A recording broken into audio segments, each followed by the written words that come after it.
So if you received a chemical peel today and you're wondering what to do with your skin, I'm going to explain that very quickly for you so that it is very simple. So the first thing you need to know, regardless of the chemical peel, usually most peels take about 7 days to fully recover so your skin is completely healed. Some take a little longer, some take a little shorter depending on the peel that you received from either us or another practitioner.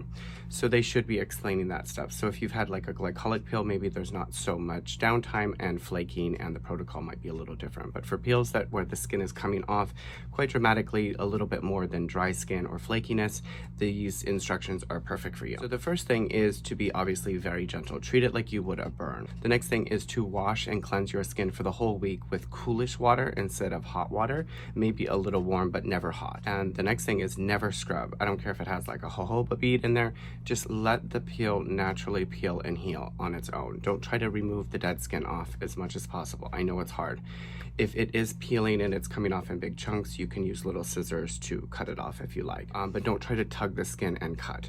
Seriously, because there's a lot of white blood cells below the surface and that's healing the skin. So if you tug too much, pull, shift, scrub, then what can happen is an area of the peel may have been put on a little deeper in certain areas for a specific reason because of scarring, PIH, and now you think, oh, I'm just gonna tug on that skin, it's gonna cause scarring or it's gonna cause pigmentation.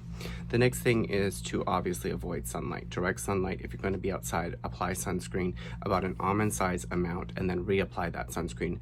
We live in San Diego, so if it is, a warmer climate that's more humid, make sure you're out of the direct sun, be in the shade, wear a hat, cover yourself up, be in like underneath a tree if you can, and then reapply that sunscreen every hour. If you know you're gonna be outside and you just had a peel, it happens because we live in San Diego, or maybe you live in like Miami, girl, or Australia, or wherever you're seeing this video. If you feel itchy, you can use a little ice cube directly on the skin. That will cause a little bit of a numbing, or you can use 1% hydrocortisone if you're comfortable with that. Always check with your doctor if you're not, because it is a steroid. If you prefer something more natural, you could use something like shea butter, or you could use something like glycerin as well. That calms down a little bit of sensitivity and irritation. You can also use Aveeno Moisturizer. I'll leave that information below. During a chemical peel, it has the one that I'm talking about is a body lotion. Some people are not okay with that. It is fine. We've referred it to thousands of people, and it's great because it has a lot of dimethicone in there, and that's amazing when you're peeling because it'll just soothe the skin. It's very hydrating and moisturizing without it feeling greasy, heavy, or like really kind of thick on the skin.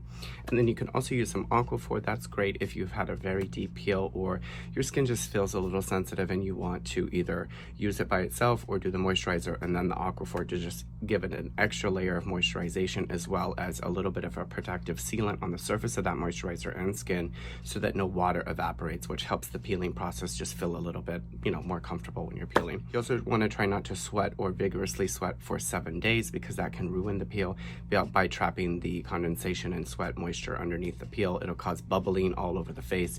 It's not cute, it looks strange, and it definitely ruins the results of the peel. You can still work out, but try not to overdo it. Try not to overly sweat.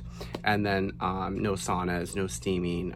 Try to avoid chlorinated water on your face, any harsh abrasives, and then ease into your skincare products 7 to 10 days depending on the pill you had and what your practitioner recommends. 7 days normally, 10 days it depends if it was a deeper peel or a high vitamin A solution. That might make your skin a little bit more sensitive. So just ease into all of your active products, whether they're medical grade, our brand, doesn't matter. Just be aware if something you put on your skin is just causing a little sensitivity. Give your skin a little couple extra days and give it some love. Just moisturize and wear a lot of sunscreen. All right, if you have any questions, feel free to ask them below.